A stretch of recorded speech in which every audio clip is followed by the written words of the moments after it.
Hello viewers, this is Suman Dutta. তো আজকে নতুন একটা ভিডিও নিয়ে প্রেজেন্ট হলাম। আজকে ত্রিপুরা STGT এক্সামের জন্য ইকোনমিক্স থেকে শুধু ছোট্ট একটা পার্ট বিশ্বায়ন মানে গ্লোবালাইজেশন বলতে কি সেটা নিয়ে আসলাম। 1991 খ্রিস্টাব্দে নয়া অর্থনীতি ঘোষণার সঙ্গে সঙ্গে ভারতে এক নতুন যুগ প্রবেশ করে। বিগত দশক থেকে এর পটভূমি তৈরি হয়েছিল, যার কাগজে কলমে সূত্রপাত হয় 1991 জুলাই মাসে। তো 1991 খ্রিস্টাব্দে তো অর্থনৈতিক ঘোষণা করা হয়, তার কাগজে কলমে কবে শুরু হয়? 1991 জুলাই মাসে। এটা আমাদের মনে রাখতে হবে। এই নীতির অন্যতম অংশ হলো ভারতীয় অর্থনীতির বিশ্বায়ন। বিশ্বায়ন বলতে বিশ্বের সঙ্গে দেশের আর্থিক, সামাজিক, সাংস্কৃতিক প্রবৃত্তি একাত্ম বোঝায়। মানে বিশ্বায়ন বলতে কী বোঝায়? সমগ্র বিশ্বের সঙ্গে আর্থিক লেনদেন ভালো, সামাজিক লেনদেন ভালো, সাংস্কৃতিক লেনদেন সব কিছু মানে সাংস্কৃতিক সব কিছু ভালো।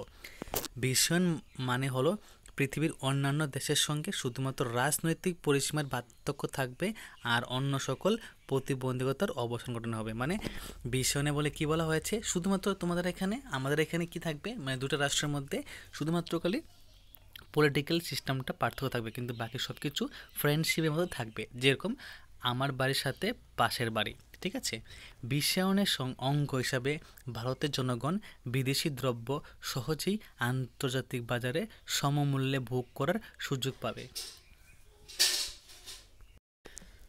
বিদেশি দ্রব্য ভারতীয়দের খাদ্য তালিকার অন্তর্ভুক্ত হবে, আবার বিদেশেও ভারতের খাবার তালিকার তার বাজার পাবে। এই প্রক্রিয়ায় সাংস্কৃতিক সংমিশ্রণের পথও মিশ্রণ করা হবে, ঠিক আছে?